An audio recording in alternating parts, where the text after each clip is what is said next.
পৃথিবীতে ভগবানেরা কতটা অসহায় সেটা দেখাচ্ছি। এখন রাত 10:30 বাজে। একটা প্রত্যন্ত গ্রামের ভিতরে এসে দেখছি যে এখানে রাধাকৃষ্ণর মূর্তি খোলা আকাশের নিচে গাছের নিচে পড়ে আছে এবং পাশে রাজনৈতিক বিভিন্ন পার্টির পতাকা টানানো। তো প্রত্যেকেরই আশ্রয় হয়, মানুষের আশ্রয় হয়, বিভিন্ন জীবজন্তুর আশ্রয় হয়, কিন্তু ভগবানের কোনো আশ্রয় নেই।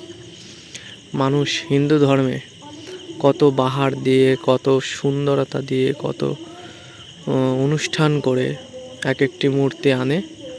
যখন পূজা শেষ হয়ে যায় এরকম গাছের নিচে, পথের নিচে, কোনো ফুটপাতে কিংবা পুকুরের ভিতরে, নর্দমার ভিতরে এইসব বিগ্রহ, এইসব মূর্তিকে রেখে চলে আসে। সবার জায়গা হয় বাড়িতে, কিন্তু এত সাধের ঈশ্বর, এত সাধের ভগবান মানুষের, তাদের কিন্তু কোথাও আশ্রয় হয় না। এটা খুবই একটা দুর্বিষহ ব্যাপার। ভগবানরা যদি বেঁচে থাকতো তাহলে তারা বলতো, ভাই আমরা ভগবান হতে চাই না। যেখানে মানুষের ঘরে ন্যূনতম আশ্রয় নেয় আমাদের জন্য, সেখানে আর কী বা হবে ভগবান সেজে ভাই।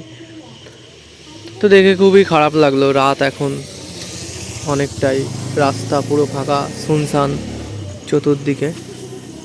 তো তার মাঝখানে দেখলাম এসে বিভিন্ন রাজনৈতিক পতাকার মাঝখানে রাস্তার পাশে ভগবানের বিগ্রহ খোলা আকাশের নিচে।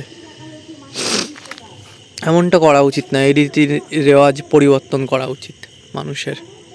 অন্তত ভাই ন্যূনতম এত সাধের অনুষ্ঠান করে, এত বড় করে অনুষ্ঠান করে, এত পূজা অর্চনা করে, আরাধনা করে, ঈশ্বরকে মন্দিরে প্রতিস্থাপিত করে তারপরে রাস্তায় যদি ফেলে যেতে হয় ভাই, তাহলে সেই ভগবানের কি প্রয়োজন, সেই আরাধনার কি প্রয়োজন? এই সিস্টেম বদলানো উচিত অ্যাকচুয়ালি। এগুলো দেখে খুবই খারাপ লাগে। মানুষের অন্তরে থাকার জিনিস তাকে এইভাবে পথে ঘাটে ফেলে রেখে যাওয়া।